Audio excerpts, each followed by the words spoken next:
কুইলাপাল forest বাংলোতে পৌঁছতে পৌঁছতেই অনেকটা দেরি হয়ে গেল। পোড়াটির হাট বুঝি আর দেখা হলো না। তাই বাংলোর হাতায় মালপত্র নামিয়েই আবার ছুট দিলাম সেই পোড়াটি মোড়ের দিকে।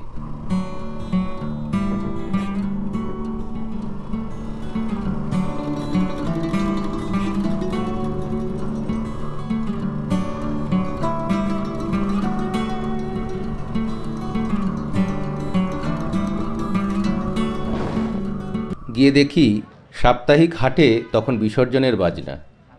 বেশিরভাগ হাটুরেই বিকিকিনি শেষ করে ফেরার পথ ধরেছেন। যারা রয়ে গেছেন তারা তখন মালপত্র গোছাতে ব্যস্ত।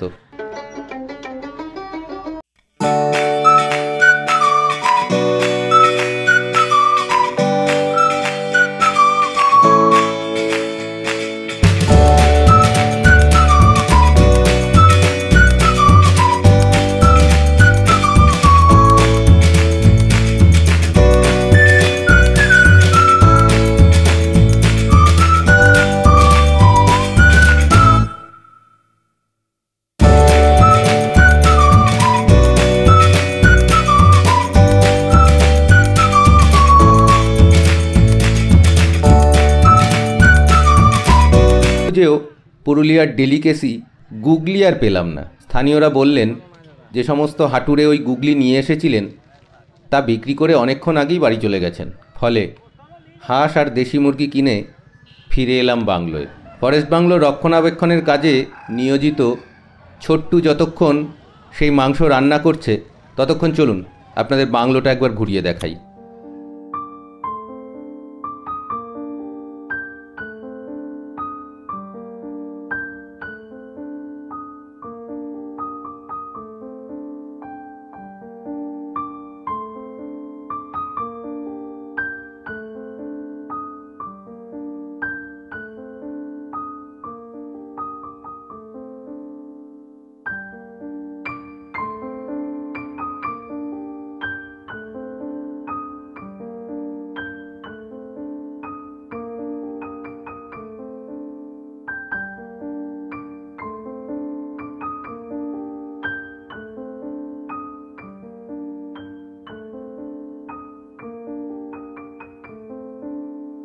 এই ফরেস্ট বাংলো অনেক পুরনো। বাইরের মূল গড়নটা অক্ষত থাকলেও সংস্কার সাধনের পর এখন তার রীতিমতো সর্বসুবিধাযুক্ত আরামদায়ক বাংলোতে পরিণত হয়েছে। দুটি বড় বড় শোবার ঘর,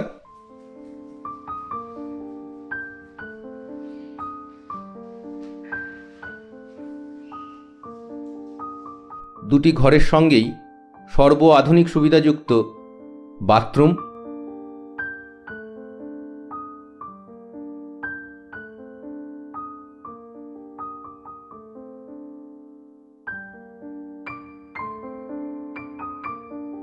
একটা বেশ বড় ড্রয়িং রুম,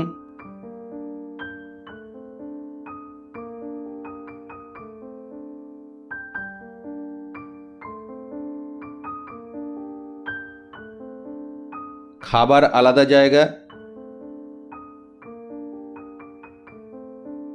আর তার সঙ্গে রয়েছে একটা চওড়া টানা বারান্দা, যে বারান্দাটাতে বসেই অনেকটা সময় কেটে যেতে পারে অরণ্যের নিস্তব্ধতা আর পাতা পড়ার টুপটাপ শব্দ অনুভব করতে করতে।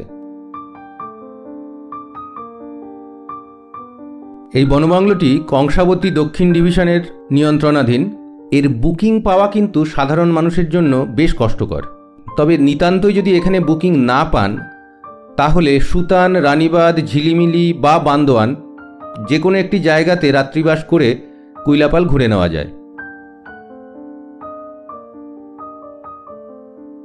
সারাদিনের দীর্ঘ যাত্রার ক্লান্তি তো ছিলই, আর ছোট খুব দ্রুতই মাংস রান্না করে ফেলেছিল। তাই বেশি দেরি না করে রাত্রিকালীন আহার সেরে শুয়ে পড়লাম সেদিনের মতো।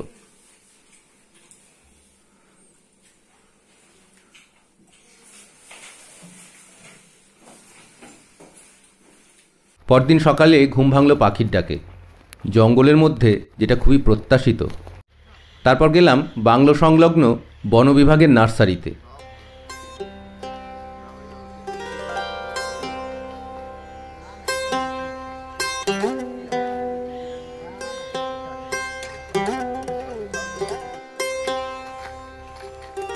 বিভিন্ন রকমের দুষ্প্রাপ্য গাছের চারা তৈরি হচ্ছে এখানে।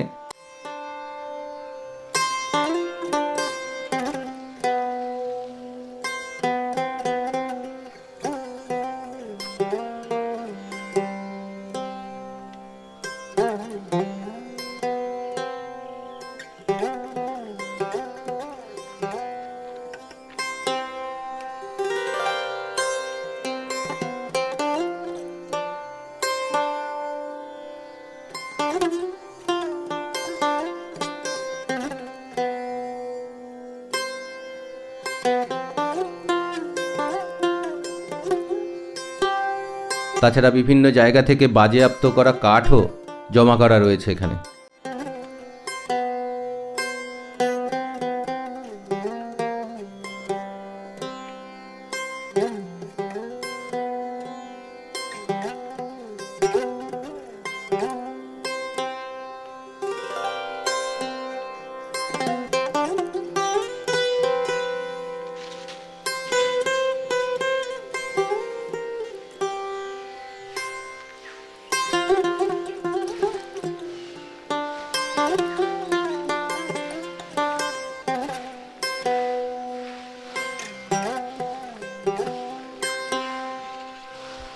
বেশ অনেকক্ষণ এই নার্সারিতে ঘোরাফেরা করে ফিরে আসলাম আবার বাংলোতে।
প্রাতরাশ সেরে বেরিয়ে পড়লাম কুইলাপালের আশেপাশে ঘুরতে। চলুন আপনাদেরও সঙ্গে নিয়ে যাই।